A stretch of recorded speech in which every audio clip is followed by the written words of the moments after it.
The old house stood on a hill overlooking the town, a skeletal silhouette against the bruised twilight sky. Locals called it the Blackwood Manor, and for as long as anyone could remember, it had been empty. They said the original owner, a reclusive toymaker named Silas Blackwood, had vanished within its walls a century ago, leaving behind a house full of his creations. I, of course, didn't believe in ghosts. As an urban explorer with a growing YouTube channel, the manor was the perfect subject for my next video. Armed with a headlamp, 2 cameras, and a healthy dose of skepticism, I slipped through a broken window on the ground floor. The air inside was thick and cold, smelling of dust and decay. My footsteps echoed unnervingly on the warped floorboards. The first room was a grand foyer. A sweeping staircase draped in cobwebs led to the upper floors. Moonlight filtered through grimy windows, illuminating dust motes dancing in the still air. It was creepy, sure, but nothing I hadn't seen before. I started filming, narrating my every move in a hushed whisper. All right, guys, we're inside the infamous Blackwood Manor. So far, so good. Just a lot of dust and old furniture.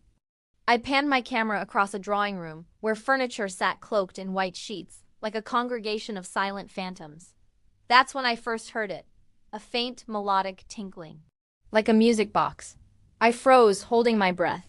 It was probably just the wind, I told myself, a loose piece of metal somewhere in the house, but the sound was too deliberate, too musical. Curiosity overriding my caution, I followed the sound. It led me down a long, dark hallway to a door at the very end. A small brass plaque on it read, "The Workshop." This was it. Silas Blackwood's private sanctuary. The doorknob was cold, and it turned with a loud groan. The music box sound was louder in here, coming from the center of the room. My headlamp beam cut through the darkness, landing on a large workbench. And on that workbench sat dozens upon dozens of porcelain dolls. They were all staring at me. Their glass eyes seemed to glitter in the light, their painted smiles looking more like sneers. They were impeccably preserved, their lace dresses and tiny button-up suits free of dust.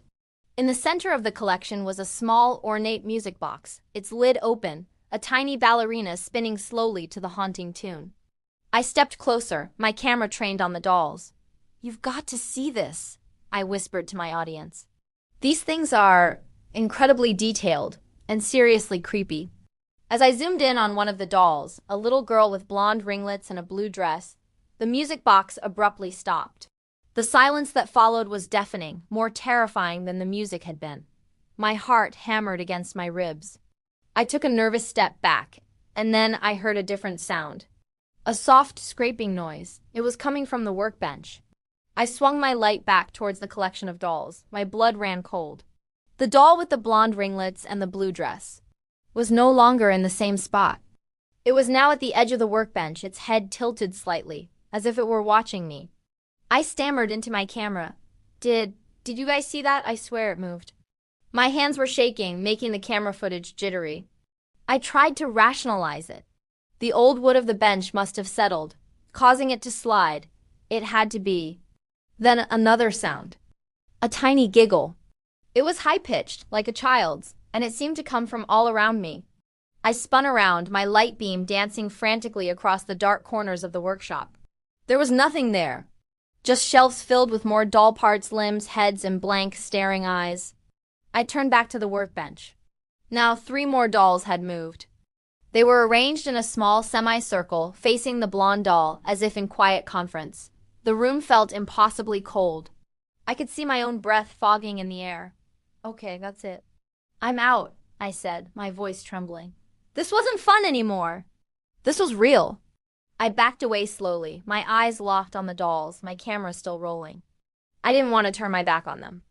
I reached the doorway and fumbled for the knob. Just as my fingers closed around it, the door slammed shut with a deafening bang that shook the entire frame. Panic seized me. I twisted the knob, but it wouldn't budge. I was locked in.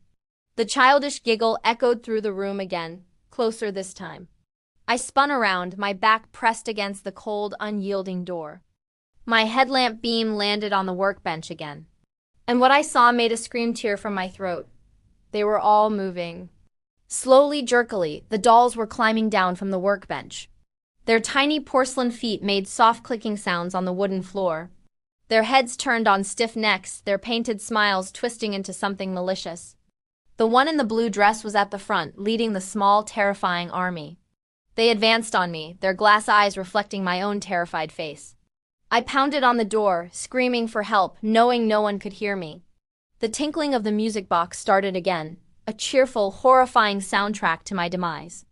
I dropped my main camera, but the small one on my chest was still recording. I could hear their tiny, clicking footsteps getting closer. A small porcelain hand grabbed my pant leg. I looked down into the face of the blonde doll.